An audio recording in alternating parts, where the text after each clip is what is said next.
welcome back, bienvenue and all that jazz. It's time to talk about Secret Project Numero Dos. So if you don't want to have any kind of spoilers about the title or very broad strokes of what this book is about, then you should click away now.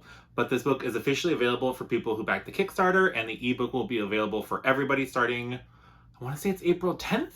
So you can always come back then if you have not yet read it, but this will be a spoiler-free review. Maybe at the end I'll slip into a little bit of spoilers since it's a standalone, non-Cosmere related work. But if I do, I will mark it very clearly on the screen. It will say spoilers, and so you'll be very well aware before I get to that. So with that being said, let's kind of do my usual review style video. So again, this is for Secret Project number 2, which is also known as the Frugal Wizard's Handbook for Surviving Medieval England, I believe. It's an obnoxiously long title. So let's just start with our general thoughts, reviews, feelings, etc., etc. And I will say that I had fun with this book. Like, it was an entertaining time, but it definitely felt kind of like that blockbuster popcorn action flick where it's fun, but I don't know that it had much more going for it beyond that for me personally. So there were the fun action sequences, there were the exciting shootout moments and like that kind of stuff. But other than that, like, I don't know that it really had much deeper resonating moments.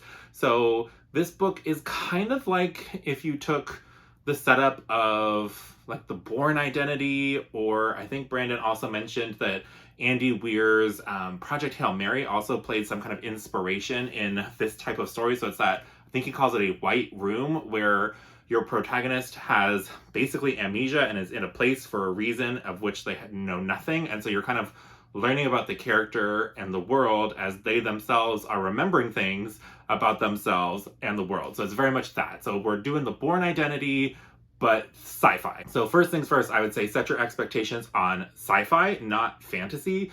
There are a couple fantastical elements-ish, but this is really a like multi-dimensional sci-fi action adventure story. And so if that sounds really exciting to you, then I would highly recommend you pick it up. But for me, I was hoping for something more fantasy and seeing what he could do with a magic system that wasn't tied to the investiture of the Cosmere, and I didn't get that. So I think that kind of hindered my enjoyment a little bit, because I was a little bit disappointed because it wasn't totally what I wanted.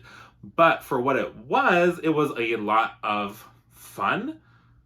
So take that for what you will. I would still highly recommend it if any of those things that sound enjoyable to you. But now we'll kind of dive into the more specific parts of this review, starting with part number 1, world building and magic. So like I said, this is much more sci-fi, so the magic really is not a thing. There are maybe a couple of fantastical elements, like I said, but I don't want to spoil anything about them. So they are kind of there, but it's not like a huge focal point of the story, in my opinion.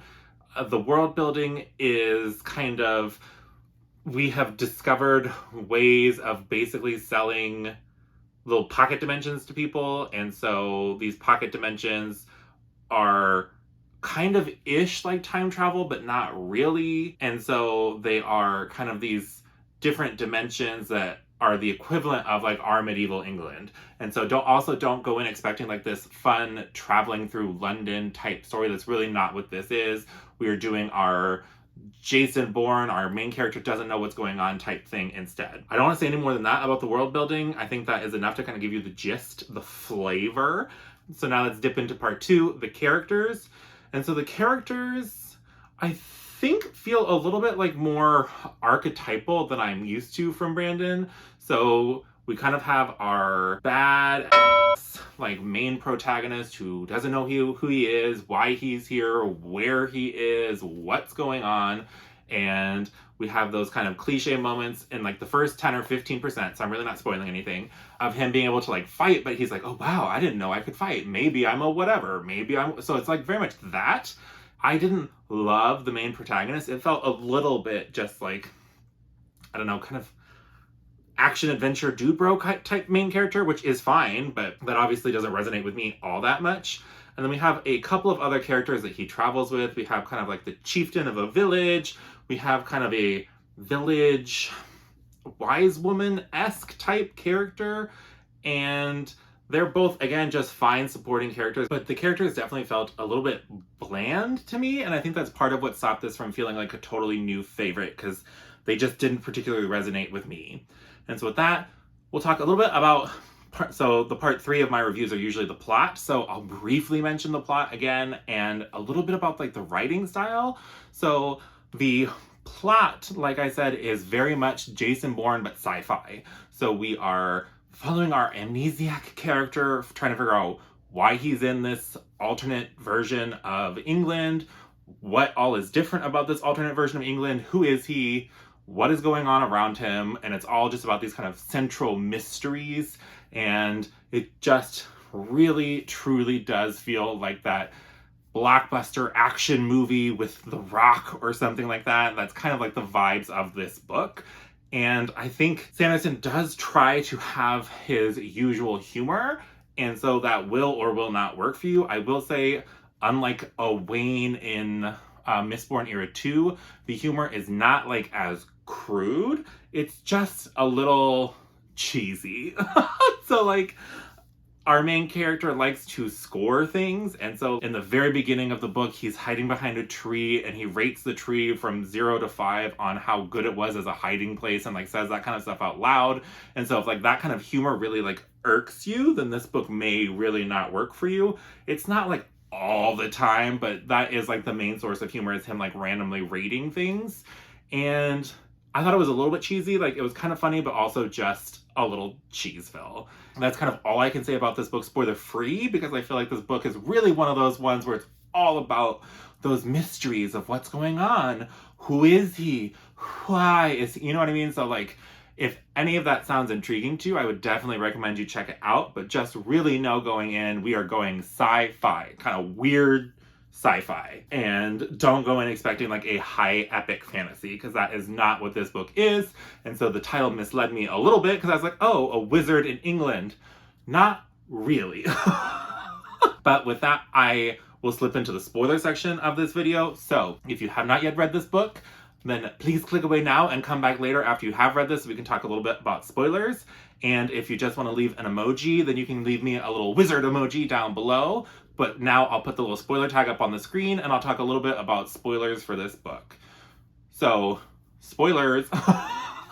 So I thought that it was a little bit cliche that the person that we are following, Tom or Tommy, whatever, he really just finds out that he was a loser all his life, and that really just like makes him strive to do better now. Like, I have nothing wrong with that, but it definitely felt like a very cliche type story that I have seen before.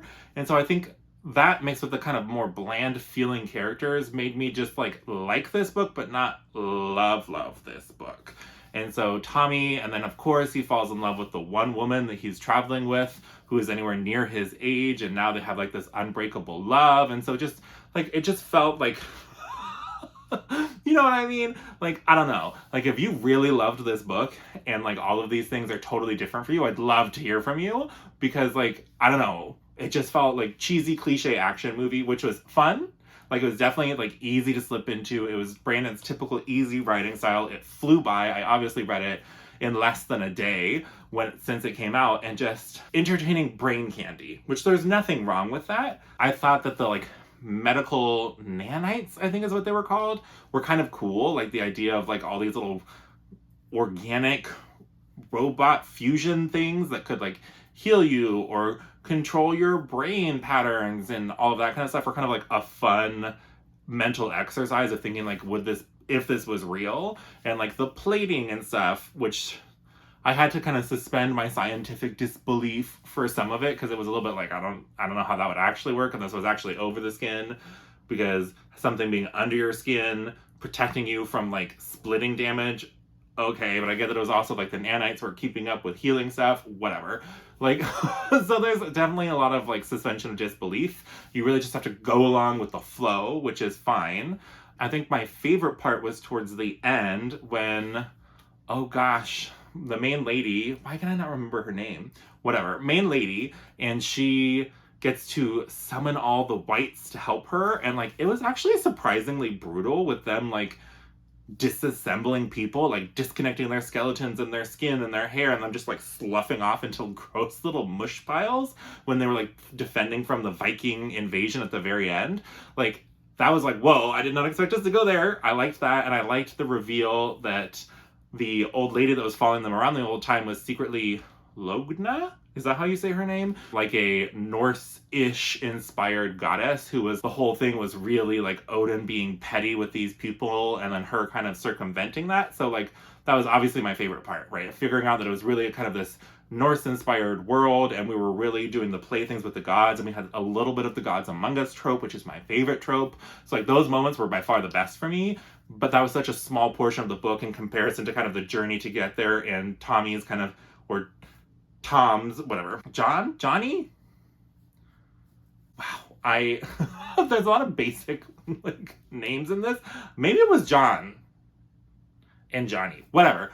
The main character, his like whole journey of like self-discovery and just like, I don't know, like it was just a little eye-rolly. And then of course he like gets into random situations like, boom, boom, I block. Wow, I'm actually really good at fighting. And he puts himself in really stupid situations and he's not so good at fighting. So yeah, I don't know. Like, I don't know what about it just like leaned harder into like the cheese factor for me instead of just being like fun. So that's kind of where I ended up on this book. So if you've read this book and you love this book and you have dissenting opinions, that's totally fine. Please let me know. Overall, I think I gave this book 4.25 out of 5. 4.25 out of 5 stars because it was a good time, but it's not like a favorite time, if that makes any kind of sense. But that will do it for today's video. Please let me know your thoughts of after you've read the Frugal Wizard's Handbook. Let me know how you feel in the comments down below. If you're going to talk spoilers, please make sure to say spoilers and leave a couple like spaces, hit enter a few times so that you're not accidentally spoiling anybody. But I would love to hear and chat spoilers with you as well to talk about what you thought about this book. But that will do it for today's video. Please like this video if you liked it. Subscribe if you want to see more bookish shenanigans like this from moi. Other than that, I hope you have a great rest of your day, and I'll talk to you again soon. Bye!